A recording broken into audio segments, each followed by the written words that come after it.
Hello दोस्तों, SK sir classes के channel में आपका स्वागत है। दोस्तों, आज हम लोग पढ़ेंगे क्लास 10 का 5वां नंबर सवाल, जो है 21 सेमी त्रिज्या वाले वृत्त के किसी केंद्र द्वारा किसी चाप द्वारा केंद्र पर बना कोण 60 है।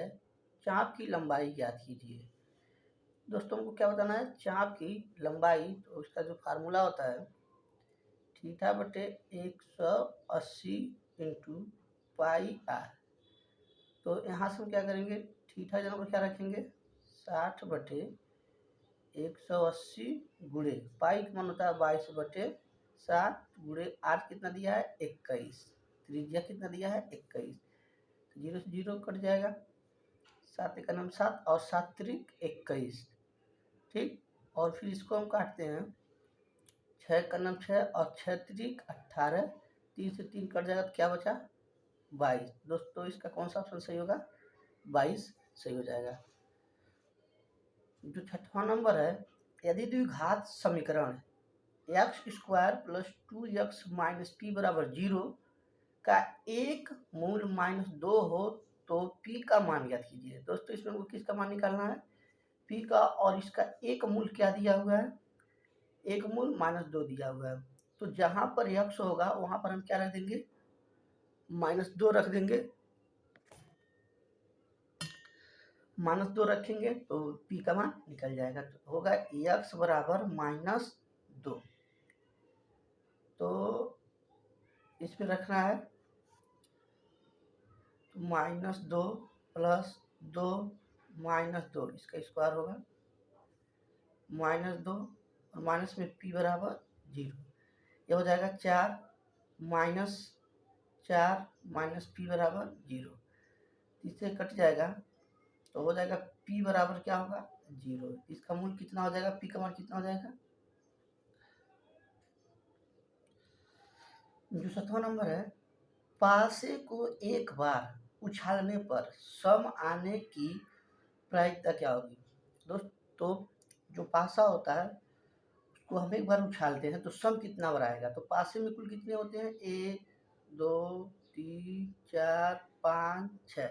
अगर टोटल संभावना कितनी है इसमें? 6। टोटल अंक कितने हैं? 6 हैं। तो सम कितना बार आ सकता है? 2 आ सकता है, 4 आ सकता है, 6 आ सकता है, मतलब 3 बार। तो होगा 3। इसको हम निकालेंगे तो कितना होगा? 1/2। ये इसकी क्या हो जाएगी? संभावना हो जाएगी, प्रायिकता हो जाएगी 1/2।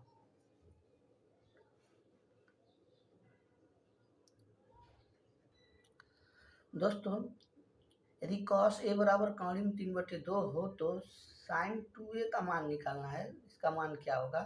तो इसमें सबसे पहले तो हम लोग क्या करेंगे? समकोण त्रिभुज बना लेंगे। cos a बराबर काणिम 3/2। तो यहाँ पर होगा आधार बटे कर्ण। तो इसका आधार कौन सा होगा? यह कोण थीटा होगा। यह आधार जो काणिम 3 और कर्ण क्या होगा? 2। इसको हम लोग पाइथागोरस प्रमेय से सॉल्व किए हैं। तो BC का मान कितना आया है? 1, पाइथागोरस प्रमेय से सॉल्व करने पर। तो इसके बाद हम लोग क्या करेंगे? sin 2a,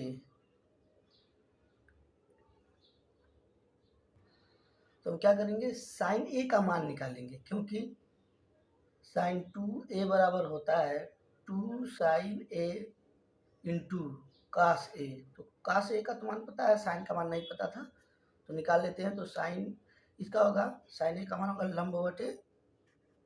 लंब बटे कर्ण। इस प्रकार से इसका होगा 1/2। अब इस फार्मूला पर रखकर साफ कर लेते हैं। sin 2a, तो 2 sin a into cos a, 2 गुणे sin a का मान कितना है? 1/2 और cos का मान कितना है? काणिम 3/2। 2 से 2 कट जाएगा, इसका आंसर हो जाएगा काणिम 3/2।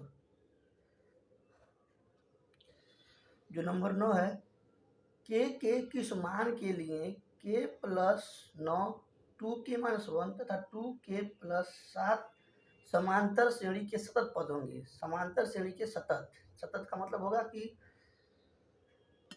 जिसका सर्वांतर सेम होगा। क्या रखना है?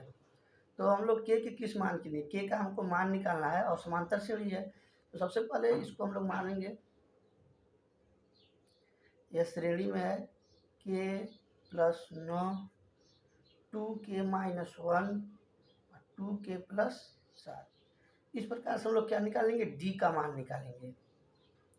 तो ये होगा t1, यह होगा t2, यह हो जाएगा t3।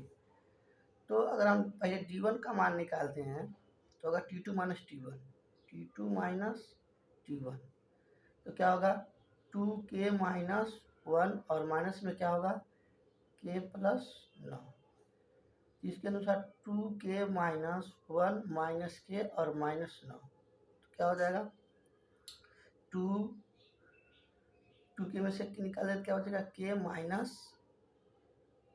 10। यह हो गया d1 का मान। इस प्रकार हम लोग d2 का मान निकालेंगे, इसमें से इसको घटा लेंगे, तो होगा 2k plus 1 minus 2k minus 1, 2k plus 7 हो जाएगा 7। तो यहाँ से होगा 2k माइनस प्लस 7 और माइनस 2k और प्लस में 1, इससे तो खत्म हो जाएगा 8। इस प्रकार से सतत होने के लिए d1 बराबर d2, तो क्या होगा k माइनस 10 बराबर दूसरा का क्या है 8 है।